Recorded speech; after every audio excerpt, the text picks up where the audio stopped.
ऐसा नहीं कि बिजली के मामले में हम पिछड़े थे।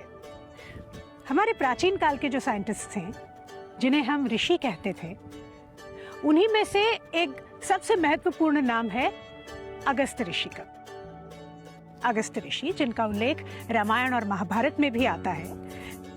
पर क्या आपको पता है कि प्राचीन काल में अगस्त्य ऋषि ने बिजली का आविष्कार किया था? आश्चर्य हो रहा है ना आपको सुन के? मुझे भी हुआ। लेकिन अगर आप अगस्त्य संहिता पढ़ें तो उसमें अगस्त्य ऋषि ने विस्तार से वर्णन किया है एक ऐसी पद्धति का जिसे आज पूरी दुनिया बैटरी के नाम से जानती है। ऋषि अगस्त्य के तरीके से बैटरी बनाने का प्रयोग जब हमारे आज के साइंटिस्ट ने किया तो वो पूरी तरह से सफल हुआ। उज्जैन की प्रिंस लाइब्रेरी ने अगस्त्य संहिता को आज भी सुरक्षित रूप से रखा हुआ है। यही नहीं, प्राचीन काल में ही इलेक्ट्रिक बैटरी के जरिए तुलसी से चार्ज किए हुए पानी का इलेक्ट्रोलिसिस करके हम मेडिकल ओजोन बनाते थे। कैलिकट के बेजल मिशन ने इसी ओजोन बनाने की तकनीक को लेकर इससे यूनिवर्सिटी ऑफ बर्लिन के एक प्रोफेसर क्रिश्चियन फ्रेडरिक शॉनबाइन के नाम से पेटेंट करवा लिया। और इसके काफी बाद 1896 में निकोलस टेस्ला, जो कि वैदिक साइंस से बहुत प्रभावित थे, उन्होंने ओजोन जनरेटर बनाया और अपने नाम पे पेटेंट करा के टेस्ला ओजोन कंपनी स्थापित की। हमारे देश की और हमारे लोगों की यही त्रासदी रही है। अगस्त्य ऋषि के आविष्कार का नाम विश्व के इतिहास में दर्ज ही नहीं हुआ। लेकिन अब इनोवेशन, पावर सेविंग और रिन्यूएबल एनर्जी में भारत का नाम दर्ज हो, इसका बीड़ा भारत के लोगों ने उठा लिया है। आपने अपने घरों में सुना ही होगा, अजी सुनते हो, जरा कमरे से आते हुए लाइट बंद करके आना। अरे बेटा, तुमने पंखा फिर से ऑन रख दिया, बिजली का बिल आएगा ना, तब बिजली की कीमत तुम्हें समझ में आएगी।